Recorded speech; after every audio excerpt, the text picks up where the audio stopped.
Right, I've stopped here again on the lane where the cycle route 1 goes by, or just off that lane, because I'm taking advantage of this nice weather. It's not as nice as it was an hour or so ago when I went out on the Matchless and I did a little ride of one of the very small loops.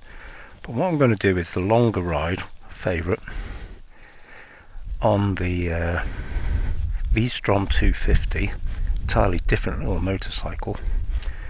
And I'll do it on this, it's a little bit quicker obviously, it's a longer journey,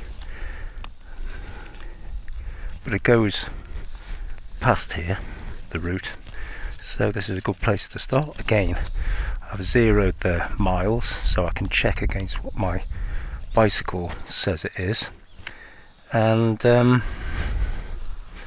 also sorted out the camera, which hopefully is doing all the right thing.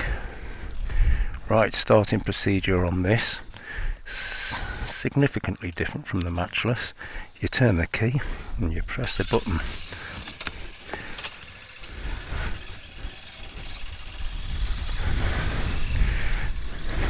Slightly jerky start off. Now I'll go this way this time.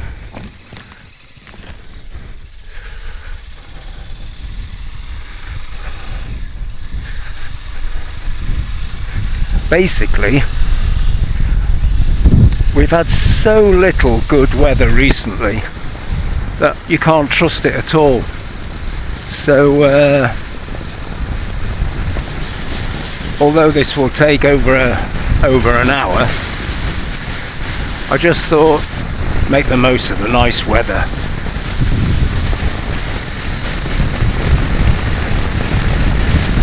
So what's the plan? Well, we're heading vaguely southwest, and at the moment going in the direction of Bungay, but we won't be going to Bungay. We're going to, basically we're just going to Harleston, but we're doing it by all the cycling lanes, the tiny narrow lanes that we ride down on the bicycle. And just like the Matchless, this little motorbike is the perfect tool for the job.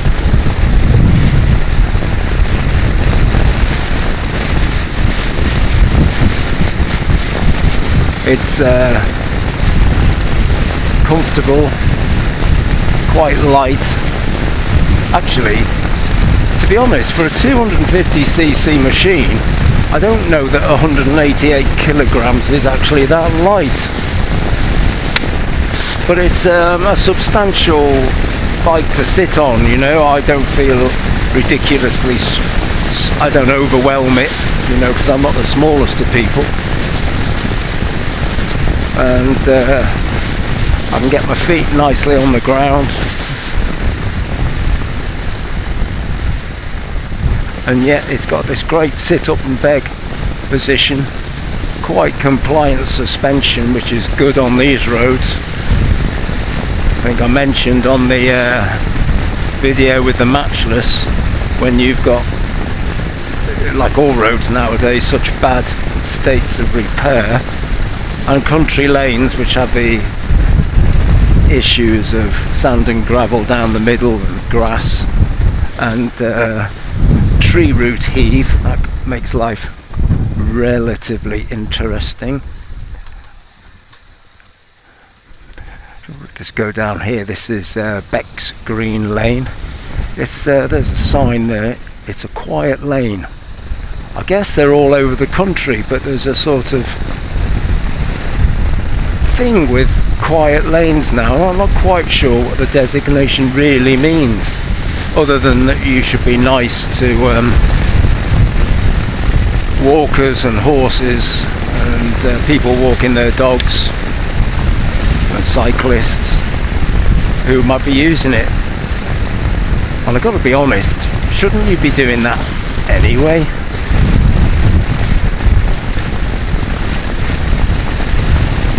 You can see that there's been quite a lot of farm vehicles down here.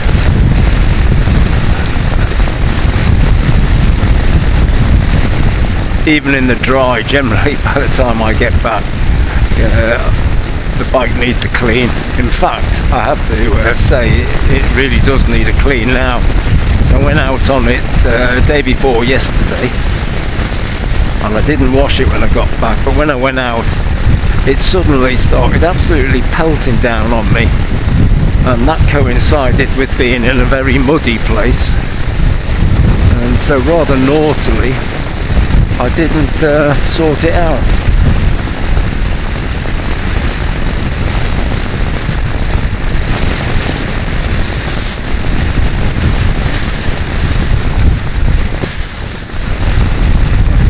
First thing I have to do when I jump on the Suzuki, or jump off the Suzuki and onto the matchless, is as I've mentioned on the matchless video, remember which side my feet should be doing things on. It very quickly comes back. But there have been occasions when I've nearly brought the Suzuki to a halt by stamping into fourth gear, forgetting that actually that's not the gear lever, that's the brake. Fortunately, the handlebar controls on this bike from 2018 are exactly the same as the 74-year-old matchless. You've got a clutch, you've got a front brake on this same side, you've got two wheels, an engine and a chain. What more do you want?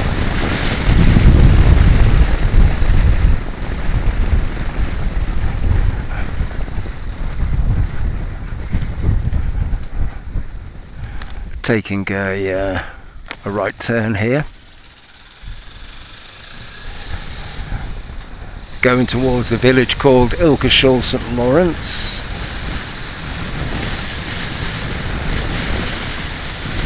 Which is one of the saints.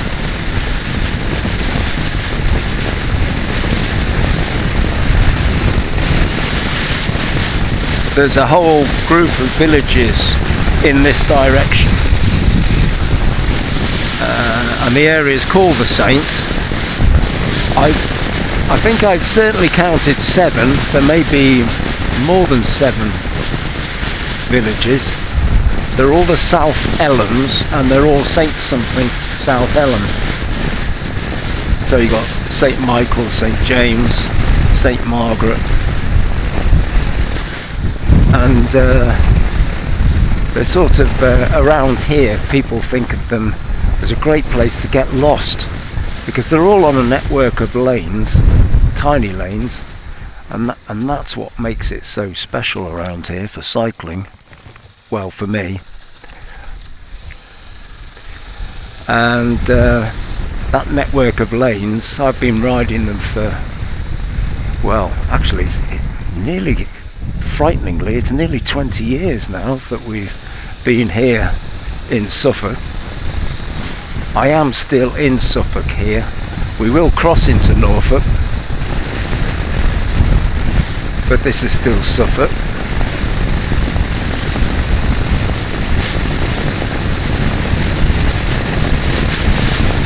And you can, if you want, endlessly ride these small lanes. Once again, it was quite, it was a bit calmer this morning. There wasn't so much wind about. It's picked up a breeze a bit, so I hope it's not interfering with the camera too much. It has got wind suppression on it, and external microphone plugged in. Well, I hope the external microphone is plugged in properly, because if it's not, I'm talking to myself basically.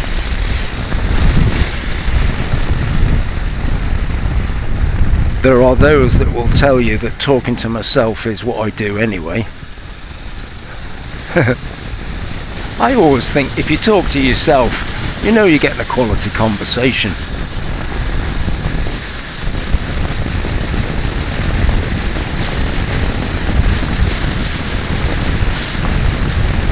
I really enjoy this bike on these roads. It's a machine I sort of decided what did I really need, where did I ride a motorcycle, where did I want to be, and mostly I want to be on these narrow lanes. And I just sold, hello, it's a lady pheasant there, oh, and a little partridge. I just sold a vintage motorcycle which I used to ride around these lanes. Huge fun, very different riding experience, something built in 1930, 90 years old, and capable of less than 40 miles an hour and best between 30 and 35, but great fun on these roads still. Girder forks, virtually, well, not bad braking for something from 1930, but you know, let's not be under any illusions. 1930s braking was far removed from what you expect today. And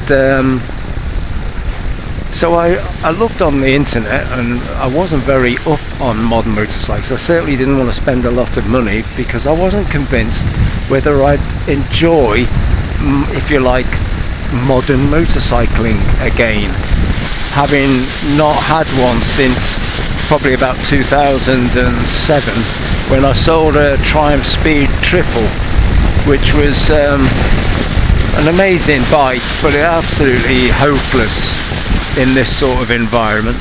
Sorry, I've been a bit naughty there. I got carried away with the speed. But yeah, it was big, it was heavy, and it wasn't comfortable until you were doing 80 miles an hour. Obviously on private roads, officer. And I just lost interest in it. And then when I got the vintage motorbike, that perked up my interest in just being on powered two wheels rather than the bicycle, which I absolutely love cycling. So this popped up fairly locally, and the guy was just giving up on, he'd used it as a bit of a commuter bike. He was selling it at a very good price, cheaper than, you know, I looked on eBay and all the dealers, and it was you know, a few £100 cheaper, you know, because he just wanted to move it on. And so I was quite happy, and I did watch one YouTube video which quite impressed me, and so here I am. I bought it and I'm delighted with it. I absolutely love it, but I don't think many other people were that interested because it simply hasn't been a big seller. And in fact, Suzuki, they don't even make it now. They only made it for a couple of years. Smashing pub here. That's the Rumba Book. Really, really nice pub. We like that. Sometimes in the winter, we just do a very short ride, and we can come from where we live about 7 miles. So 7 miles here, eat a big steak kidney pie, chips, or something like that, or a Sunday roast, have a couple of pints of very nice beer, and trundle the 7 miles back. Just about manageable. Anyway, that was the village of Rumba, or Rumbura.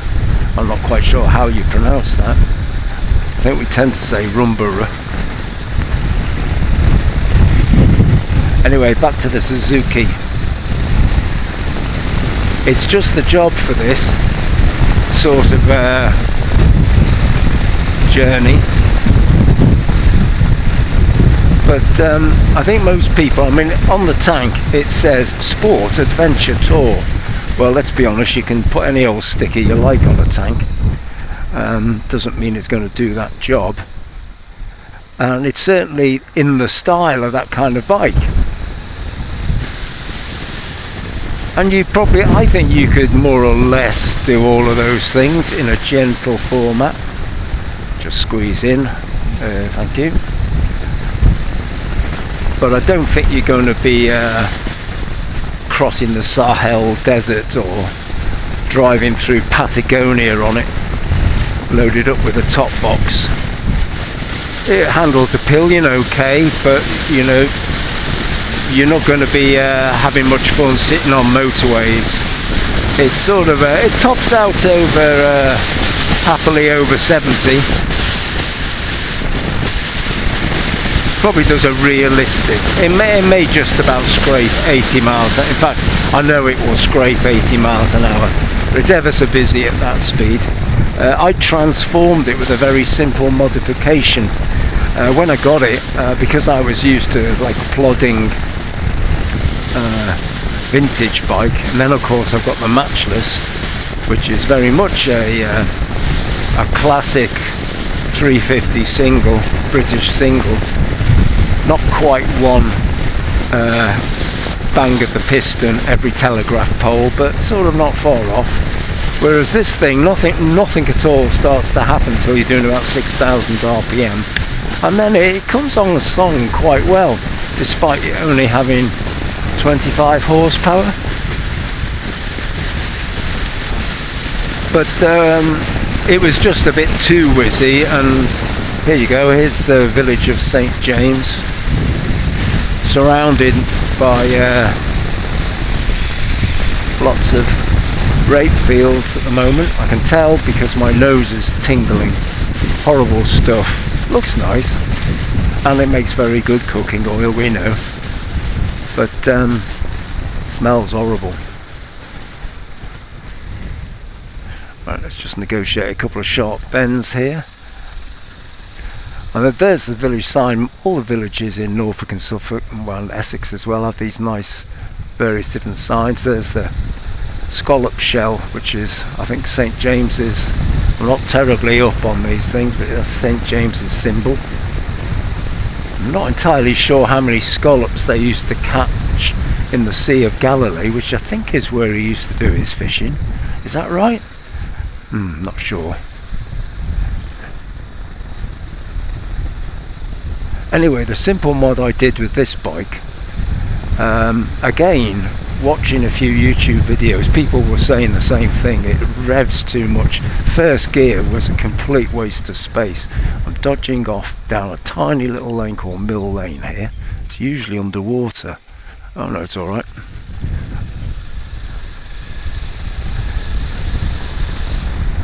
First gear, you know, you snick it into first, and then second, and then third, and by the time you got to 30, you just needed to be in 6. And even at that speed, you'd be looking for gear 7, which didn't exist. So, seemed the simplest thing to do is, you know, change the final drive gearing, basically. And a few people were looking at rear sprockets.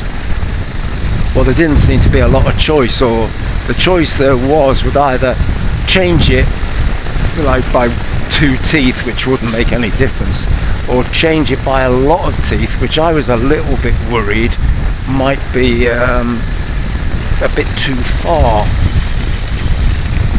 So I found a 15 tooth gearbox sprocket. Now it's 14 tooth is the standard, so you're only changing it by 1 tooth. But that literally made all the difference in the world. It's just so much calmer. It takes about 500 RPM off, I think, all across the rev range. And so suddenly it just feels more usable if you have to sit on an A road or a dual carriageway at 60, 70. Just much more calm. Still does a ridiculously high miles per gallon. Certainly, I mean, it's brochured that it will do 88, I think is the figure they quote. Well, I've had more than that on most of my rides. I think the lowest I've ever managed is about 86 miles to the gallon. having said that, I'm not screaming along motorways and A roads very much. You can see here, you know, I'm doing in the 40s, and it's actually a bit misleading, this speedometer, because unlike the fantastic Smith's chronometric on the Matchless, this one is exactly 10% out all across the range, which is the right direction because it's 10% optimistic. So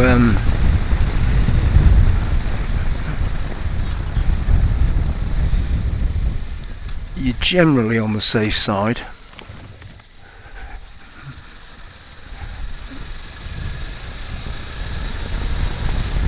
But when you think, you know, things are getting busy at 60 miles an hour, in actual fact you're only doing 54, and so on. But it does help in a 30 limit, you know, because sometimes, you know, sticking to 30 seems difficult, doesn't it? See, this is a bit of a classic road here with a nice grassy bits in the middle, so having this sort of bike with reasonable suspension and nice and sit up is very helpful.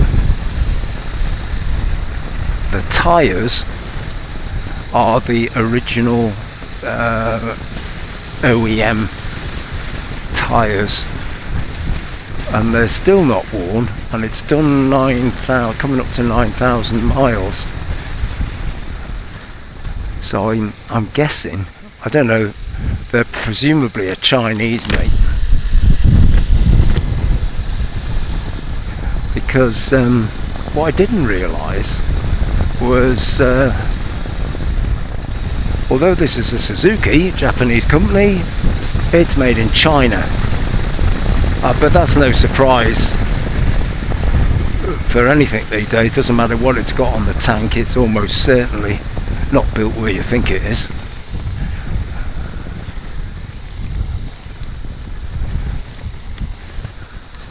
There you go, there's St. Cross South Elm.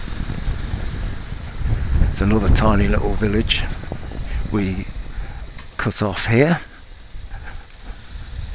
and it's a nice little telephone box is now the lending library, which is nice, and we cut off down this tiny little lane here.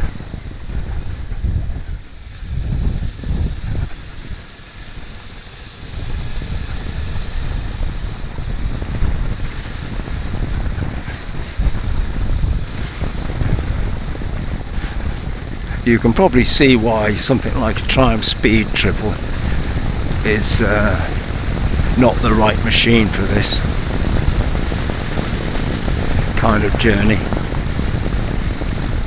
And funnily enough, the tyres on this, going back to their tyres, they seem great on the tarmac, and I don't suppose any motorcycle likes loose gravel, but this one, the tyres on this particularly, and they skitter about all over the place. It's like being on ball bearings.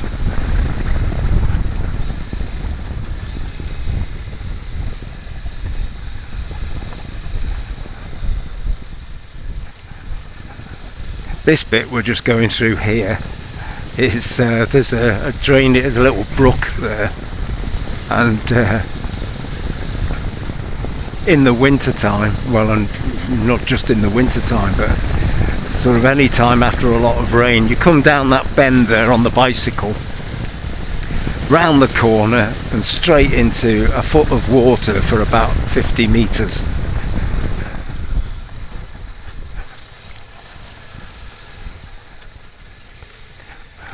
Another colourful field.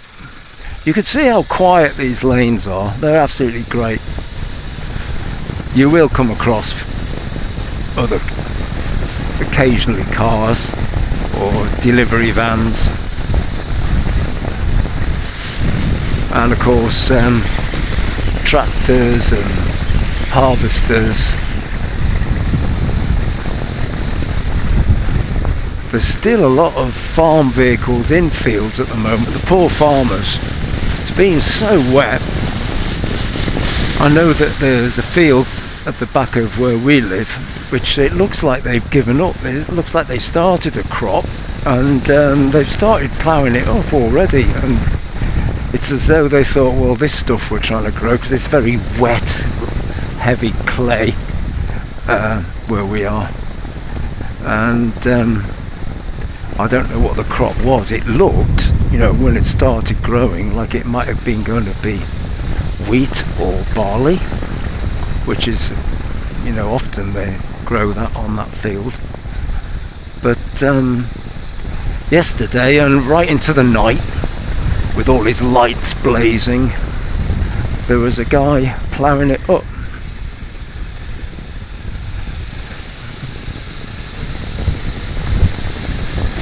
You can see the pleasure in just, you know, having a low power. I mean, this would be a low powered motorbike or whatever. This would be great even if you just had a moped or something. You could have a lot of fun here. I'll just pass this person here, give them a wave. Nice and bright clothing. I like that on a cyclist. I discovered I've got a bright red and black cycling sort of waterproof, windproof top that I wear, and what I hadn't realised until I was on it on the tandem was, my wife said, do you realise the back of this is all black? And there was me thinking, looking at the front, which is bright red, that I was visible from behind, and in fact completely the opposite. Duh. Right, we're coming down a hill and we're going to be, well, we're basically coming back down into the Waveney Valley, into a village called Mendham. Hello, pussycat. Oh, which way are you going? Oh, good job that wasn't a black cat. Not that I'm superstitious.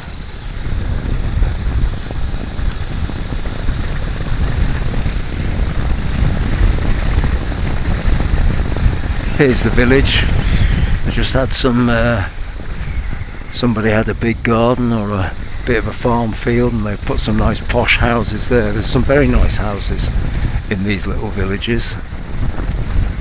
And we're going to turn off here. If you're wondering why I don't seem to be pressing indicators or anything, that's because there's nobody to indicate to. So here we are in Mendham. Here's a pub, or what was a pub. I think it's more of a restaurant, hotel now. Hotel, bar and restaurant. Yeah, the Alfred Munnings, Sir Alfred Munnings. He was an artist, famous Suffolk artist. I can't tell you any more than that about Alfred Munnings, although I have seen some of his paintings, but I'm not going to pretend I know anything about him. Right, here we are at the border, and there's the Waveney River, and the Waveney going that away is towards Bungay, Beccles, and that way towards Diss.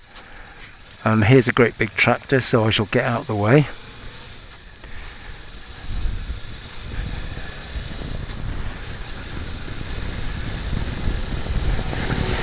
Oh, septic tank emptying.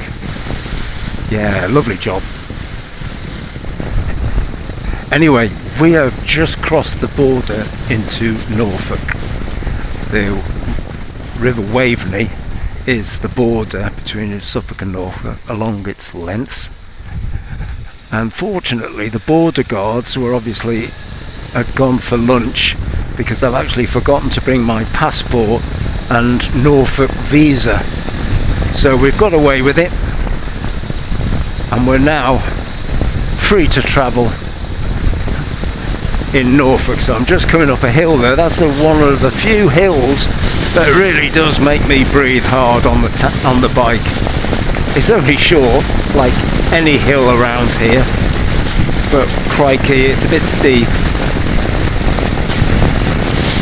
For those who real cyclists, I'll call them, who live in places like Yorkshire and Wales and the Peak District, and they like nothing more than a knee-cracking, blistering half-mile 1 in 10 ascent, this isn't the right county. But for everybody else who just likes to get out on a bike and enjoy themselves cycling through bucolic empty lanes, this is a great place. Right, this is the A143. This goes between, well, basically Beccles and well, actually Bury St Edmunds. You keep on this road, you'd end up in Bury St Edmunds going south. As you can see, not the busiest of major routes, but having said that, most of it, overtaking on that road is really problematic. So if you get behind a sugar beet lorry, you're in for a really slow journey. This, there's Weatherly Brothers there. It's motorcycle dealers. I think very much old school motorcycle dealers. Have a nice little selection of Harley Davidsons, and unlike a lot of, well, shall we just say the emporiums that sell machines like that these days with fancy clothing and latte and flat white stations where you can sit and have a coffee, they're more just old school. Nice array of bikes, and most of them are second hand. In fact, I think all of them are second hand. So I don't know, more my kind of thing. They certainly have some nice bikes in there. That other place we've just gone past there, that was Links. That's a Honda place, although I noticed they have things like gas, these off-road kind of motorbikes. I've never actually been in there.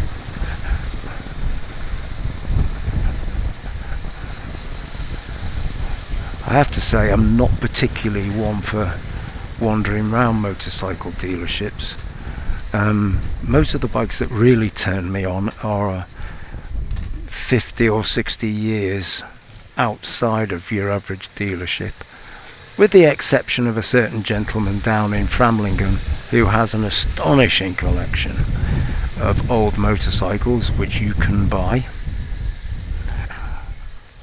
In fact, it is where I bought my Matchless from 43 years after selling it. Here we are in Harlesden now. This is about halfway on, well, it's exactly halfway on the route. It says there 16.5 miles, and so this is where I'll probably, you know, on the bike I tend to either stop, depending on what time of day or how far I'm going to ride. If I'm just doing this little loop, I'll just stop, and up in the up the side there is a supermarket, and there's a public loo there, so I obviously have to stop to go to the public loo. Yeah, down there, Bullock Fair Close. It's a nice high street, so there's plenty of places to stop. I do occasionally stop and have a cup of tea and a lunch perhaps, but usually I just stop and sit and get my breath back. Right, we're in Station Road.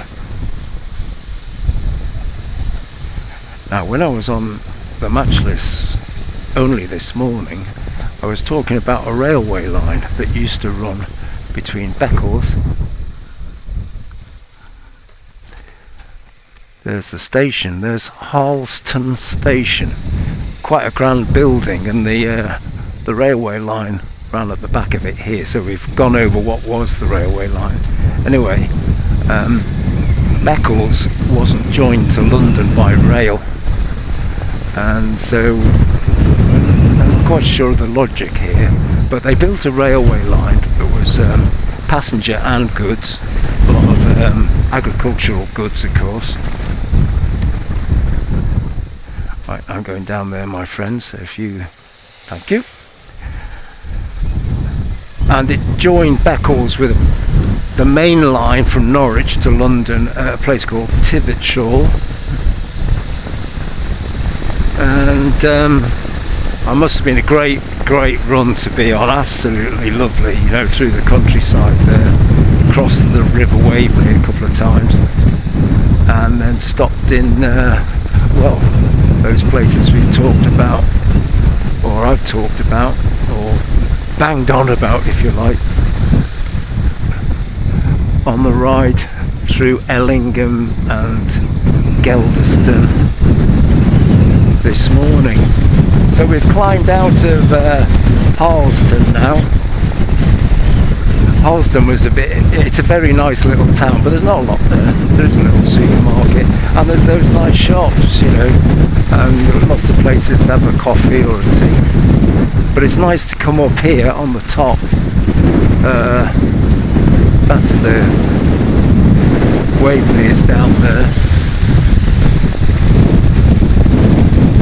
And this is a super little road to cycle along.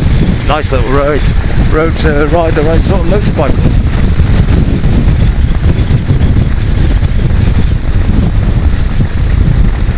There's a big hole here. I shall miss it. Missed.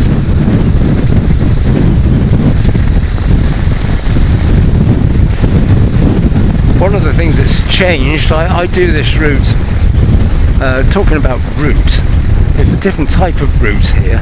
This big tree, oh, there you go, has put one of its roots under the tarmac and is slowly lifting it up. And on this bike, hitting it's not so bad. Matchless, it's a bit of a kidney shaker. On that little NSU I was telling you about, blimey, that would fire you out the seat. There, I hope that's showing up, that little cross.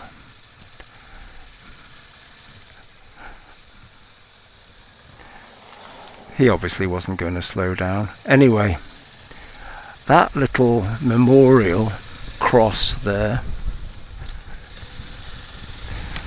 I've got a bit of a steamed up helmet here. That memorial cross was to a young man called Joseph Phillips. And poor Joseph came all the way from Canada, and in 1917 he was learning to fly with the Royal Flying Corps. It's pre-RAF days, of course, then, just pre-RAF. And I'm not quite sure of I didn't look it up, I can't remember the type of aircraft. I think it was a Bristol of some sort, a single seater, and when you looked at it, my God, you know, even in 1917 terms it looked antiquated. It's one of those pusher aircraft with a propeller at the back and basically a canvas and, you know, tin tug that he sat in, surrounded by string and wire and bits of canvas. And whatever happened, it went badly wrong for the poor lad. Either he made a mistake, or you're welcome,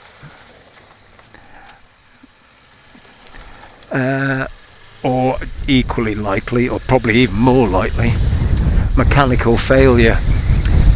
And he ended his days in a field just there. It's a long way to come, isn't it, to end your days, age 21. Canada to Suffolk. Well, every year at Armistice Day time in November, there's always a wreath there, so somebody commemorates, well, the whole thing probably, but commemorates him as well. So, not forgotten. This is Low Ditch Road. I like the name of this road. Well, I like the name of a lot of roads here. You get some really strange lanes here. All the main lanes through the middle of villages. I don't know about the rest of Britain, but certainly in the Saxony parts, where the Anglo-Saxons were big, oh hello, look at that fella. I don't know if the camera caught that, big buzzard. But all the main drag through the villages are always called the street. I like it. keep it simple, that's what I say. It's a bit of a classic, isn't it? Look at the colour of the tarmac down the middle. It's green, look, green and bushy.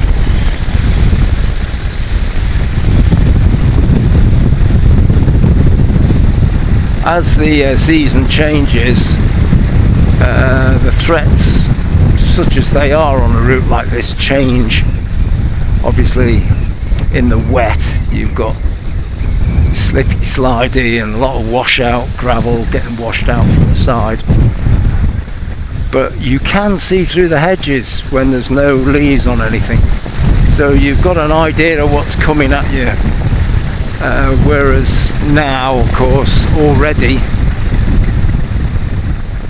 you can't really see around most of the bends, so that's where you need to be a bit cautious. I'm being very crunchy with the gearbox today. I need to concentrate a bit more. It's a great gearbox. Again, I'm not sure what I'm comparing it to. I hear Suzuki gearboxes are very nice, and I think this one's fine. But of course, I am comparing it to the Matchless, which has got a thing called a Berman CP gearbox, 4 speeds. And the great thing is, you don't have to use it very much. You can get into top gear and plod along quite happily, and occasionally change gear if you feel the necessity. Whereas this, you could, if you want to, be whipping up and down the 6 gears, keeping the revs up. But I find this thing's in quite, you know, considering it's only got 25 horsepower, I don't know what the torque figures are, but it's very forgiving, basically. The only thing I do find that going down the box, it sometimes gets a bit hung up. You know, if you sort of have to suddenly stop and you're still in third, it seems a bit crunchy to go through second and down into neutral. You often end up going down to first and then back up to neutral. But it's nothing like the old bikes I've had. I like this section of road on the bicycle because you basically climbed up until a few hundred metres back. You've been climbing slowly up from Harleston, and then at this point it's a bit of a nice downhill, gentle downhill, so you can get a wiggle on.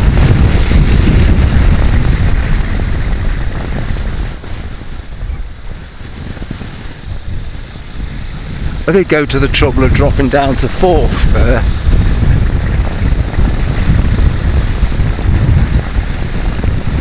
Since changing the gearing, because I rode it quite a lot before changing it, I often found myself at first riding along in 5th because I was so used to the revs and forgetting that I actually had a 6th gear.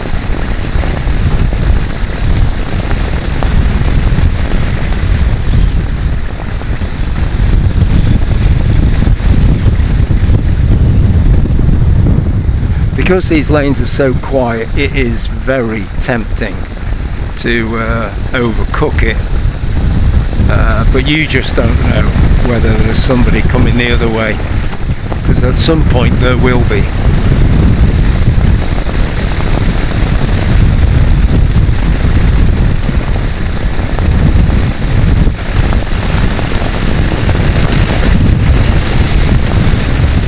Some lambs in the field.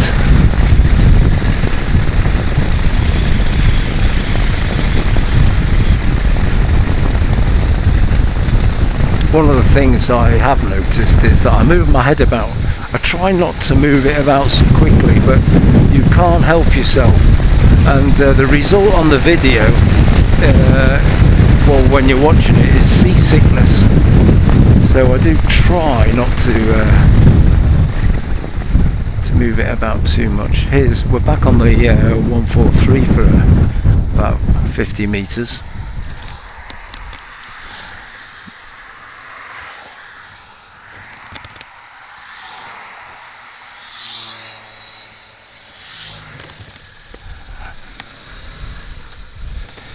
Some big boys out.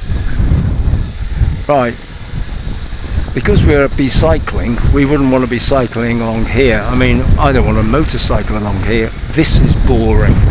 So on the bike I actually cut down a footpath that's just back there, but on the motorbike of course I have to do it on the old road. This is actually the original road. You can see where the white line was, but this was the road. And when they built this new road, the one we've just come off there, they used the track bed and it ran along the route of that railway line we were talking about, which is why it was so dead straight. Oh, a little bunny rabbit. I'm going to stop just along here because I'll need to change the battery in the camera, because it simply won't last this full journey, or I don't trust it to last this whole journey. So this is a convenient stopping place on this quiet lane. Yeah, that there, you can see that raised embankment. That would have had steam trains trundling along it once. I'm not very good at this. I think it was a Northeastern Railway. Don't know. Anyway, they had Y14 engines on it. So if you're into your steam engines, you could look up what one of those is. Right, I'm going to turn things off and swap the battery. See you soon.